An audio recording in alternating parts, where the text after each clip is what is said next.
Hi friends, இந்த வீடியோல நம்ம ரெயிலிங்ஸ் கிரியேட் பண்றத பாத்துறலாம். ஃபர்ஸ்ட் ஃப்ளோர் பிளான் போயிடுறேன். ஸோ இங்க தான் நம்ம ரெயிலிங்ஸ் வந்து ப்ரொவைட் பண்ண போறோம். ஆர்கிடெக்சர், ரெயிலிங், ஸ்கெட்ச் பாத்.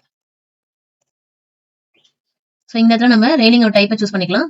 ஸோ இங்க நிறைய நமக்கு டைப்ஸ் வந்து ஷோ பண்ணுது. அதுல நான் வந்து கிளாஸ் பேனல் இதை சூஸ் பண்ணிக்கிறேன். ஆஃப்செட் எல்லாம் 0ல இருக்கு. ஓகே, இப்போ ஃபர்ஸ்ட் ஃப்ளோர்ல ரெயிலிங்ஸ் வரணும் அப்படின்னு கொடுத்துருக்கேன். நம்ம வரைஞ்சு பார்ப்போம். அதுக்கப்புறம் நம்ம ஆஃப்செட் வேலை தேவைப்பட்டுச்சுன்னா கொடுத்துக்கலாம். ஸோ இந்த இடத்துல எனக்கு வந்து ரெயிலிங்ஸ் வேணும்.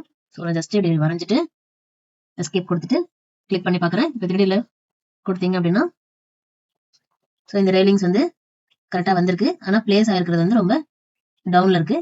ஸோ பேஸ் ஆஃப்செட் வந்து நம்ம என்ன பண்ணலாம், கொஞ்சம் ஃபிளாட் போர்ஷன் வந்து கிரியேட் பண்ணிருக்கோம் இல்லையா, ஸோ அந்த ஹைட்டுக்கு நம்ம தூக்க போகிறோம். ஸோ 6 inches கொடுத்துக்கிறேன்.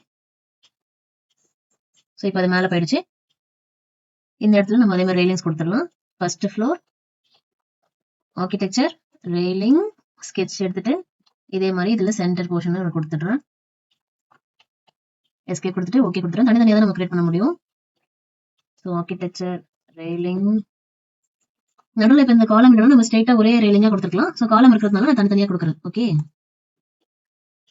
ஓகே, இப்போ இந்த 2 ரெயிலிங்கும் அதே மாதிரி நமக்கு கீழே தான் இன்செர்ட் ஆயிருக்கும். ஸோ அப்போ ஆஃப்செட் கொடுக்கணும். ஸோ 2 ரெயிலிங்கும் கண்ட்ரோல் யூஸ் பண்ணி செலக்ட் பண்ணிக்கிறேன். செலக்ட் பண்ணிட்டு ஆஃப்செட் வந்து 6 inches கொடுத்துக்கிறேன். ஸோ ரெயிலிங் வந்து மேலே வந்துருச்சு. ஸோ அவ்வளோதான், ரெயிலிங் ரொம்ப ஈஸி தான். ஸோ எடுத்து நீங்கள் அப்படியே தேவையான இடத்துல ஸ்கெட்ச் பண்ணிக்கலாம். தேங்க்ஸ் ஃபார் வாட்சிங்.